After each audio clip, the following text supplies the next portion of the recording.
Assalomu alaykum, hurmatli qarindoshlar. Bugungi darsimizda passivlik haqida to'xtalamiz.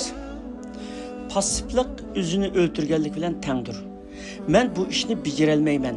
Menda bunday cho'ng ishlarni qila oladigan qobiliyat yo'q. Men qila olmayman. Men palonilardek iqtidorliq emas. Mening bo'lg'unim mushu deganga o'xshash salbiy qanoat nurg'unlagan talantlarni o'ltirib tashlaydigan rahimsiz qotildir.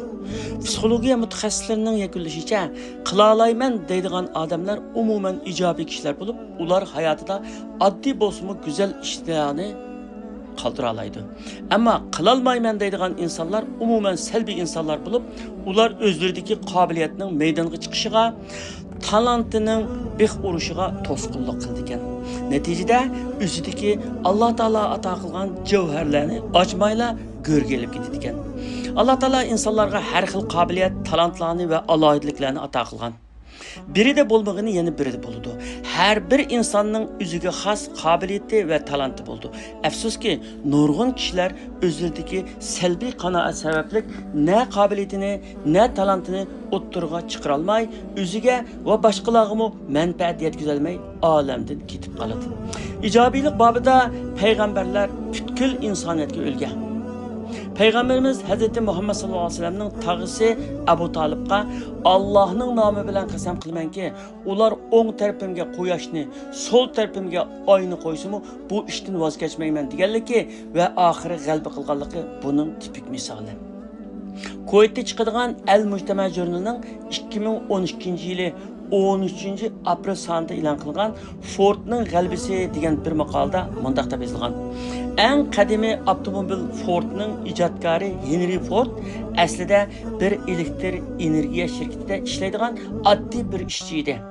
U kunda 11 soat ishlash bedeliga haftada $11 ish haqqi oladi. Henry kunlik 11 saatlik japalık emgekten keyin uyga qaytib kelib, uyning orqasida kichikkina kapisiga kirib olib, yangi bir motor yasash yo'lida yarim kechagacha ishlaydi. Henryning ota-onasi uning bu kecha kunduz uxlamay qilayotgan ishlarini ahamiyatsiz ishlar deb qaraydi va Henryning cho'ng ishlarni qo'lga keltirishiga ishonmaydi. Hamma uningga kulatdi. Do'stlarimi uni masxir qiladi.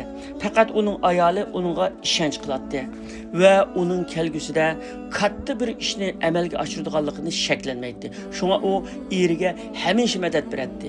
Ishini davomlashtirishga rag'batlantiradi.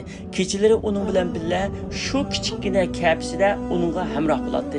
Qish kunlari kechalari sovuqdan qo'llari titrab turib, eriga jin chirig'ini tutib beradi. Eriga yordam qilishdan qat'iy zerikib qolmaydi. Shu sababdan bo'lsa kerak, Henry hayotining oxiri qadar ayolini maqtaydi va uningga bo'lgan cho'nqur sevgisini izhor qiladi. Thomas Edison lampochkaning qilini kashf qilish uchun 40 ming betlikdan ortiq xotir yozgan. Lampochkaning qilini yasashda 5000 qatim muvaffaqiyatsizlikka uchragan.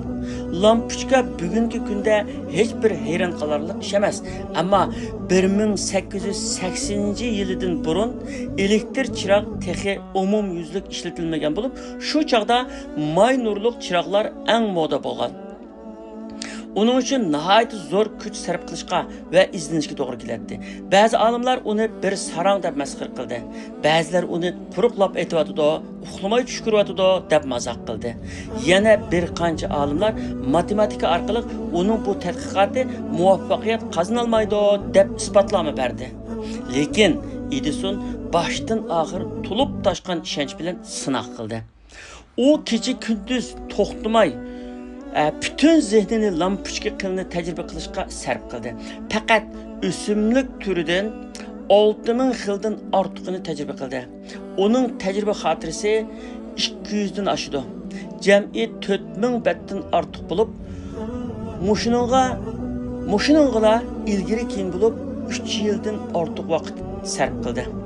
1880-yilning oldingi yarmigacha Edisonning lampochka qili siniqi yanala hech qanday natijaga erisholmaydi. Ammo u harmay talmay tajriba qilish orqali oxiri lampochkaning qilini yasab chiqishga muvaffaq bo'ldi. Yuqorqi g'albalar men qila olmayman deb tishini tishlab chin turish natijasida kelgan. Qilalayman deb o'rnidan turgan odamga Alloh taolaning yordam qilganligida hech qanday shak yo'q. Bir kuni ma'lum bir maktabda muallim o'quvchilarga dars so'zlayotdi. To'satdan bir o'quvchi o'rnidan turib, "Ustoz, ingliz tili bek qiyin ekan" deydi. Bu o'quvchi so'zini tugatib bo'lguncha boshqa o'quvchilarmo gap qistirib, "Ha, rostilla qiyin ekan" deyishdi.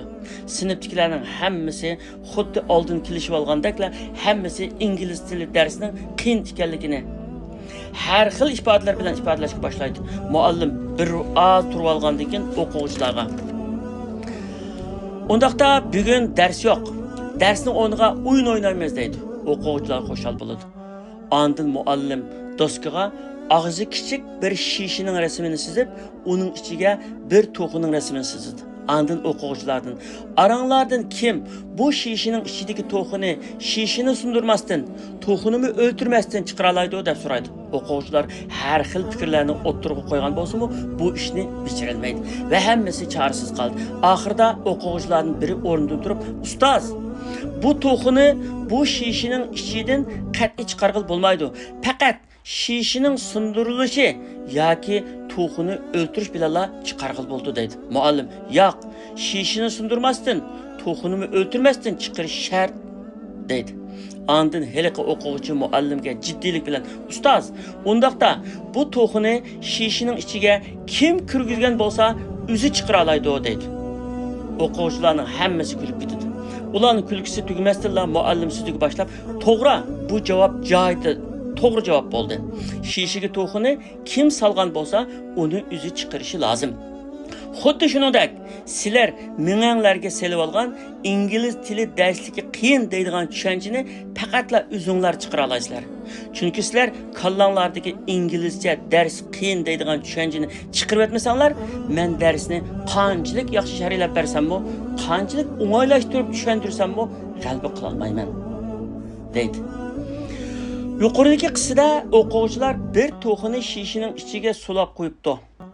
Balki nurg'unlarimiz o'zimizning ilmiy va amaliy hayotimizda qanchalagan to'qilarni shishilarga mahbus qilib qo'ygan bo'lishimiz mumkin. Salbiy qanoat, xato tushuncha sababli vujudga chiqarishga imkoniyatimiz va qobiliyatimiz ham iqtidorimiz bor nurg'un ishlarni vujudga chiqarishdan voz kechib kelganligimiz nihoyat aniq. Ümidsizlenmeydi. Biz tirishsak, biz o'rnimizdan tursak, Allohga tavakkal qilsak, Alloh cho'qim bizga yordam qiladi.